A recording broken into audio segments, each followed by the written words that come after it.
What's up, YouTube? Welcome back to the Wallet Monkey channel. Let's dive right into it. We've got another Navy Fed case study. This is the journey of a $5 account or $5 savings account all the way now through to 3 credit cards and a $20K limit on a platinum that just happened in August. Now, I love these case studies because I hope that, we're into, I think this is the 4th or 5th, that you are kind of starting to piece together your own plan out of this, right? Seeing the details of somebody's journey is going to help you kind of put together your own plan of attack. Anyways, that's what I hope you get out of these. I'd also love to hear your, feedback and comments below.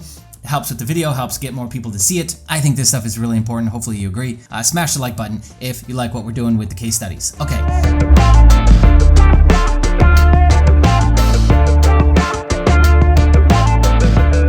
Let's go through it. I've got this just listed out like bullet point style. And at the end, I've got a nice little spin, and I definitely got a question that I'm gonna leave with you at the end, so stick around till the end. Opened an account, basic checking savings account. I think the minimum is $5 that you gotta put in a savings account. So that was opened January of 2021. Applied for credit card, the cash rewards. Was approved for $500. Basically got mad, they got stingy, and let the account sit until Q4 of 2021. So essentially how it started to ramp up was they started to do direct deposits. I think it was like December of 2021.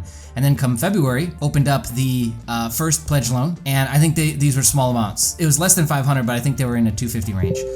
February 11th, approved for the second card. So it was basically like opened a pledge loan and almost immediately, tried to get the second card. Was approved for the second card, 3,000 credit limit. I don't know which card this was because with the storyline, I'm a little bit confused. They either ended up with this one being platinum and the other one being platinum, or this one I'm still not sure on. So let's just leave that blank for now. But they got a second card with a $3,000 limit. March 18th, requested a credit limit increase on the credit rewards, and they got approved for a 1K credit limit increase, and so total of $1,500 now on the cash rewards, $3,000 on the second card.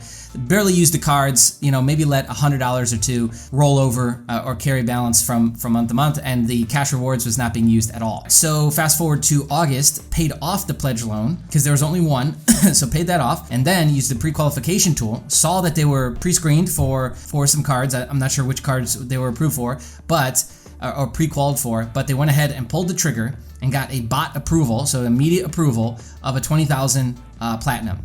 So the platinum is such a great card because it's low APR. You can use it as a balance transfer card, especially when you're dealing with a 20K limit like this. It's a really, really great debt weapon to use. And so there's a lot of guys I know that are using that, and using that in conjunction with, pledge loans and other things that they offer, that this really can set you up really, really good. Okay. So I'm going to go ahead and share some information about income, all of that. Just give me a sec. Let's now look at the score piece. That's the biggest, whoa, about this. And here is the biggest point that I want to make. The score that this guy has is a 565, as you can see on the screen right now. 565. Now this is, Vantage, so keep that in mind. But the credit score is not great at all. And that is like the biggest interesting point I think out of this is that there was such a thin relationship and the credit score was so bad. But we're going to talk about that more in just a second. Okay.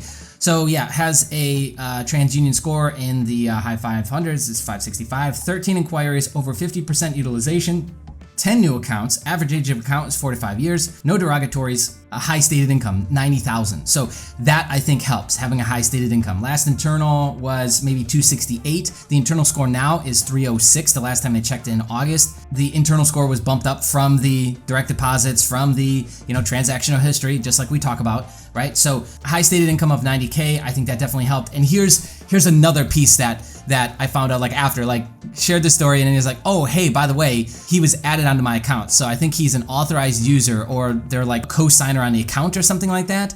Not on the credit cards themselves, but I think he's either an authorized user on accounts that they're maxed out. So I think he's an AU on basically accounts that have 80K on 3 cards. So now I don't know if that helped, but that's just went through the store and was just shaking my head whoa, what happened? And then he dropped that on me. So that is a variable that might be more important than we realize. I don't know. AUs aren't supposed to do anything with Navy Fed, but maybe they do. Maybe they do more. So maybe it was that with the stated income. Who knows? This is all speculation. But let's really look at this for a second, okay? There wasn't years of relationship that was being built. Also, too, he wasn't using the accounts. So there wasn't this If they were tracking balance, like if balance was super important, like he had nothing. He wasn't really using the accounts until he started doing direct deposits. So again, that had more transactional history there, but look, he wasn't using it at all. Then the next piece that we need to look at, we can't ignore, is over 50% utilization. Look at the credit score. So I'm just wondering how much these factors are really being taken into consideration, or if those kind of get a back burner to the internal components that are being looked at. And I know there's a ton of people that are like, look, internal score doesn't matter. It's only used on the first product. It's not that important. They don't track pledge loans. They don't track personal loans. None of that matters, blah, blah, blah, blah. I've heard all that. I understand that. You can't deny outlying situations like this. This isn't just some kid with fresh out of college, no credit, has amazing DTI and gets a 20K limit. Okay, so maybe some factors that we don't realize are as important, but they might prove to be, is think about this for a second. He had the account for over a year, so maybe the 6, 12, 24 months of having the account matters. Then obviously he started using it. So he had internal data points. But then he also had excellent payment history. So making bigger over the minimum payments, maybe that matters more than we realize. I don't know. Maybe the fact that he wasn't really carrying a balance played a larger role. I'm just trying to list out the variables for you, and you can kind of piece them together. And what we're going to notice over time is that all these variables might prove to be important. They might prove to be a nothing burger. It's just going to depend. But I'm just trying to state them all out here for you now, so that you can kind of do with it what you will, right? That's all I got for you. But I'd love to hear your comments below. Do you think that being an AU was really that big of a deal? I don't know. I think that's something that we definitely need to look at, but I'd love to hear your thoughts on that. Was it the stated income? What's your theory on why this turned out the way it did? From $5 in the checking or savings account all the way up to a $20,000 platinum card now.